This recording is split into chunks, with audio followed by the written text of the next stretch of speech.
Bonjour à tous, bienvenue dans ce nouveau numéro de TPV News.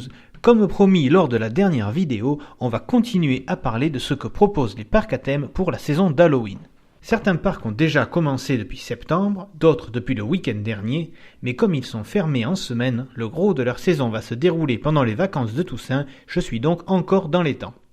Avant de rentrer dans les détails, vu que de toute façon il y a des similitudes entre les parcs, on va faire le point sur les différents types d'activités que l'on pourra trouver, à savoir des spectacles, des shows nocturnes, des attractions transformées ou des décorations pour immerger le visiteur, jusque-là rien de surprenant, mais les organisateurs ajoutent des expériences de courte durée appelées mazes ou maisons hantées dans une traduction convenue mais pas exacte, où, en plus d'un environnement oppressant, des acteurs sont chargés de vous faire peur.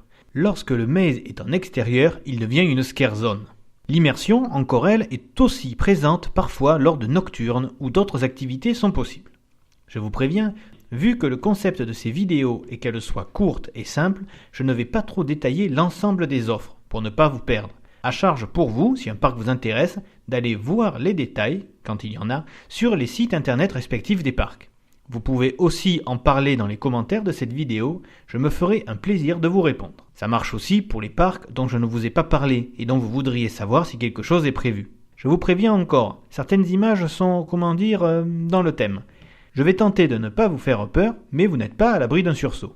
On va commencer par les parcs qui ont commencé leur saison depuis le plus longtemps. D'abord Port Aventura World. Du 23 septembre au 19 novembre, on y trouvera 7 spectacles, 2 mazes, 2 scare zones, une parade, un spectacle nocturne et une zone pour enfants avec des stands de maquillage et de sculptures de citrouilles. Vérifiez bien les horaires, toutes ces animations ne sont pas proposées tous les jours, certaines ne le sont que les week-ends. Ici, la licence forte et susceptible d'amener du monde est REC, même s'il faut payer un supplément pour accéder à cette zone-là. Europa Park est plus calme en termes de frayeur. Du 23 septembre au 5 novembre, il mise surtout sur la décoration du parc et l'ambiance. 18 000 citrouilles, 15 000 chrysanthèmes, 3 000 bottes de paille, 6 000 plants de maïs et surtout Eurosat entièrement recouvert d'une bâche thématisée. On y trouve aussi le spectacle Spook Me du Europa Park Musical, l'Oromouse Halloween Show, une parade ainsi que des stands de maquillage, de coiffure, de coloriage et de création de masques. Par contre, si vous voulez avoir peur, c'est le soir qu'il faut venir lors de Traumatica. Ces soirées spéciales, dans une zone du parc, que je pense être celle-ci, même si je ne trouve pas tous les repères, sont l'occasion de faire certaines attractions de nuit, mais surtout de découvrir pas moins de 4 mazes, tous plus effrayants les uns que les autres. Au Parque Warner Madrid, du 7 octobre au 5 novembre, les plus belles licences d'horreur sont au programme. Freddy Krueger, Vendredi 13 et Conjuring en maze, Ça en scare zone, uniquement le soir, et L'Exorciste en animation de rue, mais aussi un spectacle musical Delirium où l'action se passe dans un cimetière. Ajoutez à cela une parade d'Halloween et la possibilité d'apprendre la chorégraphie de Thriller et vous avez un programme complet, n'est-ce pas? Sauf que le parc n'est ouvert que les week-ends, donc ça limite. Un petit mot pour parler de Thorpe Park, qui lui ne propose pas vraiment d'animation en journée, mais il se rattrape largement avec des soirées spéciales, les Fright Night. 2 nouveautés inspirées de la série The Walking Dead vous attendent en plus des animations qui font leur retour.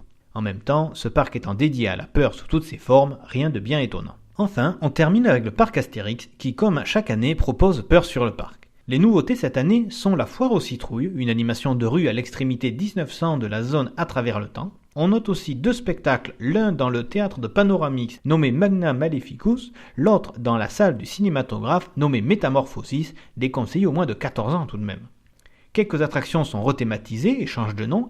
Les chaudrons deviennent les chaudrons infernaux. En fait, on rajoute juste de la fumée et un peu de décoration. Et National 7 devient le chemin des sorciers, certainement avec les mêmes arguments.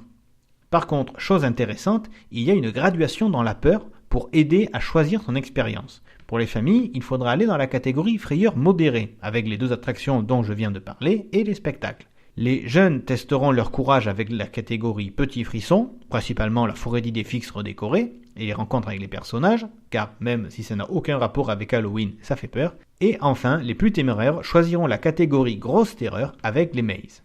Comme d'habitude, il y a des nocturnes avec un billet spécifique à acheter, au cours desquels les visiteurs pourront assister au spectacle Inferno, le spectacle de feu, à un show sur la façade d'Osiris, et même à une parade reprenant tous les monstres des différentes attractions.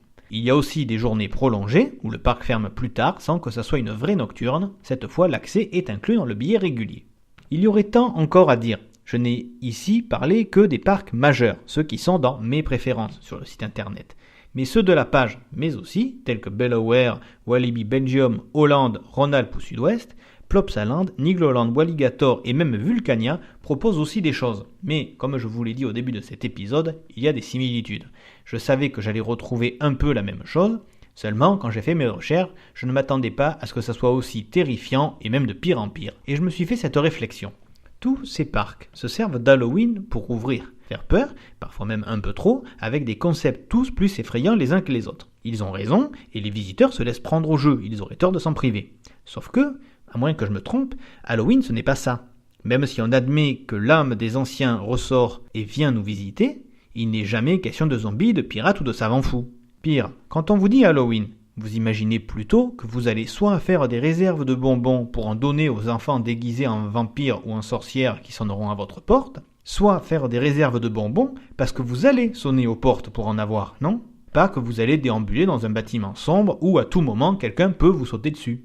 Du coup, ces ouvertures automnales sont-elles vraiment liées à Halloween ou à autre chose d'autre ? Hein ?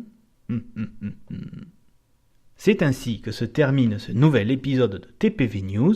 Comme d'habitude, vous pouvez aimer, commenter, partager. Merci pour votre écoute et à très bientôt.